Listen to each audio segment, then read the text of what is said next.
പിന്നെ ഇതിനകത്ത് ഇരിക്കുന്ന മിക്ക ആർട്ടിസ്റ്റുകൾക്കും അല്ലെങ്കിൽ ഇൻക്ലൂഡിങ് രശ്മി റോയ് അടക്കം ഇതിൻ്റെ ഫുൾ കഥ അറിഞ്ഞുകൂടാ, അവർക്ക് അറിഞ്ഞുകൂടാ. ഞങ്ങൾ ഹൈഡ് ചെയ്ത് ആണ് പറഞ്ഞത്. അത് തന്നെയായിരുന്നു അതെ അതെ അതിൻ്റെ ക്ലൈമാക്സ് യഥാർത്ഥത്തിൽ അറിയാമെന്ന് എനിക്ക് സന്തോഷം മാത്രമേ ഉണ്ടായിരുന്നുള്ളൂ. അത് സെപ്പറേറ്റ് ആ പേജ് മാറ്റി വെച്ചും സന്തോഷം എഴുതിയിട്ടില്ല. കാരണം ഷൂട്ടിംഗ് സമയത്ത് രാവിലെയാണ് യഥാർത്ഥത്തിൽ ആ സ്ക്രിപ്റ്റ് പേപ്പർ കയ്യിൽ വന്നത്. ഞങ്ങൾക്ക് രണ്ടുപേർക്ക് മാത്രമേ അറിയാവുന്നുള്ളൂ. ബാക്കി ആർട്ടിസ്റ്റുകളോട് ഡീറ്റെയിൽ ഒന്നും പറഞ്ഞിട്ടില്ല. അവർ അത്യാവശ്യമുള്ള ക്യാരക്ടർ പറഞ്ഞു. പക്ഷെ അത് വേറൊരു ബുദ്ധിമുട്ടുണ്ട്.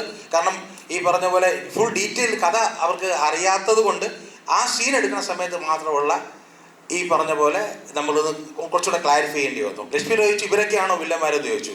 ഇന്നലെ മിനിങ്ങാതെ പടം കണ്ടിട്ട് അവർക്കൊന്നും അറിയില്ല. അവർക്ക് അങ്ങനെ പലർക്കും കുറച്ച് ഐഡിയ ചെയ്യേണ്ടി വന്നു. അതൊരു ബുദ്ധിമുട്ട് ഞങ്ങൾക്കും ഉണ്ടായിരുന്ന. ആർട്ടിസ്റ്റ് എന്നുള്ള രീതിയിൽ ചിലപ്പോൾ അവർക്ക് ഉണ്ടായി കാണണം. പക്ഷെ മാക്സിമം ഞങ്ങളത് മെയിൻറ്റെയിൻ ചെയ്തിട്ടുണ്ട്.